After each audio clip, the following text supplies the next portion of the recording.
بسم الله، اللهم صل وسلم وبارك عليك يا حبيبي يا رسول الله. صلى على سيدنا محمد أشرف خلق الله. النهاردة هنعمل السمك الجميل ده.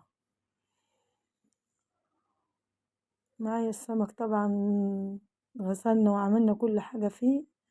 هنفتحه كده من ظهره، وهنتومه يعني حاجة خفيفة كده بسيطة، عشان احنا ان شاء الله نعمل له حشو. لا، ما فاتحينه من بطن ماليش دعوة بالفتحة من بطن، ماليش دعوة. لا، مفتوح مغسول اهو نضيف زي الفل، ده ملوش حاجة. انا بفتحه من ظهره عشان خاطر يشرب التتبيلة يعني، ويبقى شكله جميل كده لما بيستوي يفتح كده ويبقى اللحم الابيض بتاعه باين، بيبقى شكله جميل جدا.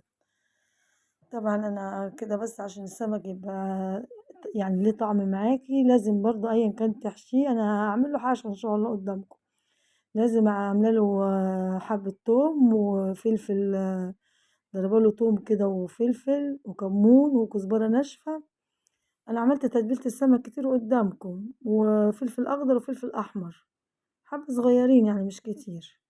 بس عشان ايه؟ عشان خاطر يبقى السمك طعمه حلو معاكي بس.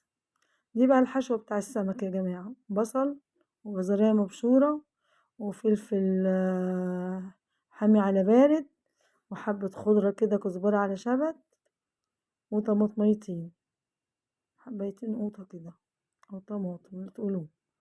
وطبعا تتبيلة السمك معروفة: الكزبرة وكمون وحبة ملح، ودي معلقتين زيت، لان هو السمك هيتعمل من غير اي حاجه خالص. هو هيتشوي كده بسم الله ما شاء الله، كان تحفه والله العظيم بجد، مش عشان انا اللي عاملاه.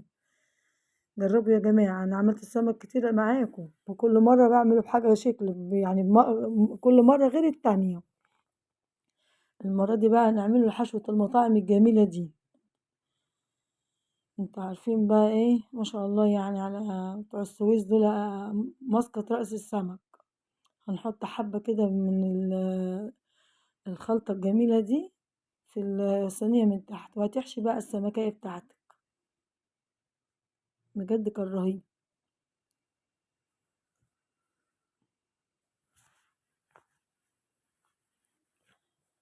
هو أصلا توفير في الدقيق وفي الزيت بنوفر عشان الغلاء اللي احنا فيه.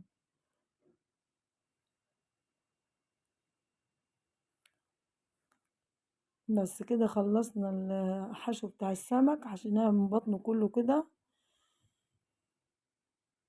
بس طبعا بقية الحاجة بقى كده، بقية الخضار انا بحطه في الصينية، لان يعني حرام ما يصحش. وهتقطعي ليمون وتحطيه بالمنظر الجميل ده. بس هنعمل ايه بقى تاني يديكي بقى اللون الحلو خالص الاحمر بقى؟ بسم الله الرحمن الرحيم. اه، هنحط معلقة بابريكا ومعلقة زيت بس، والفرشة بتاعتك بقى، هتدهني السمكية من فوق، عطاها اللون اللي انتوا شفتوه ده. هتدهني كده ايه يعني، هتدهني بين الفتحات، عشان الفتحات شوفوا السمكة بتفتح كده، بيبقى شكلها جميل جدا بعد ما بتستوي. العين يا جماعة بتاكل قبل البق. لازم نعمل حاجة حلوة كده لولادنا ولبيتنا. حبايب قلبي كلكم، البنات اللي لسه سنة أولى مطبخ يتعلموا أنا أعرف بنات والله العظيم ما بتعرف تعمل أي حاجة خالص. يتعلموا وشوفوا، اللي عايز يتعلم هيتعلم، اللي عايز يعمل هيعمل. كله سهل وكله بسيط، بس أهم حاجة تحبي الحاجة اللي انتي بتعمليها، هتطلعي أحلى حاجة وأحلى أكل. بس وهدخل الفرن، خد نص ساعة. لو احتجتي الشواية افتحيها كده يعني ثواني وانت واقفة قدام الفرن، ما تسيبوهوش. وطلع بالمنظر الجميل. بص السمك مفتح ازاي وشكله جميل ازاي. طبعا عملت الرز معاكم قبل كده، رز احمر، وبالهنا والشفا للي اكل. وسلام ايوه يا حبايبي. شيخة، التليفون ده حلو. سبحان الله.